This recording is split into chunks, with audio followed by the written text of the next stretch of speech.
to take a minute and share with you two options if you have a lot of data on your sheet. If you have a lot of data on your sheet and it's when you scroll and it scrolls and scrolls and scrolls and you hit print, I've seen people who have printed out their data and tried taping it together so they could see what column married up and to which heading. I've also seen people handwrite in on it. But let me tell you the real way you would want to do that, and this is probably a test question. You could come up here to your page layout. And under your page layout and your page setup grouping, there is a print titles button. That print titles is going to allow you to select the titles that you would like to have printed on every page. So I'm going to select here rows to repeat at the top. I'll say I'd like row 11 repeated at the top. And if I say print preview, let me just share with you what this will look like. On page 1, I can see my headers. Check this out.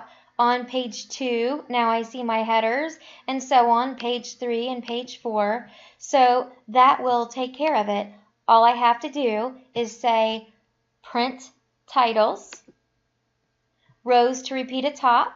I want to repeat row 11 and say OK. So that's complete, and now I have repeated my columns at the top of each printed area. So when it prints out, I'll know what's on each page. Now, that doesn't help me, though, if I'm viewing it on my screen. As I view it on my screen, I have no idea what column E or column F or column G is.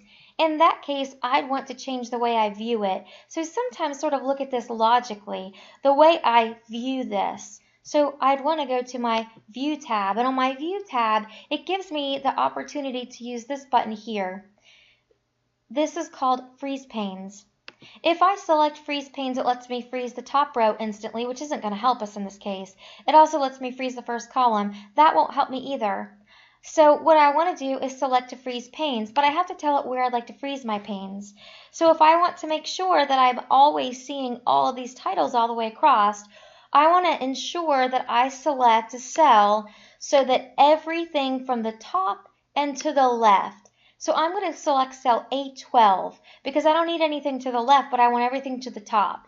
So everything to the top and to the left of the cell I've selected, freeze panes, and now you see this little line has come across here. That's letting me know that that's where my panes have been frozen, and if I scroll down now, I can see this. So if I'd like to always see my headings in a visual format while I'm working, I'd like to freeze my panes. If I'd like it while I'm printed in my printed format, I'm going to repeat the rows. So that is that. If I'd like to unfreeze these, I can come up here and say unfreeze.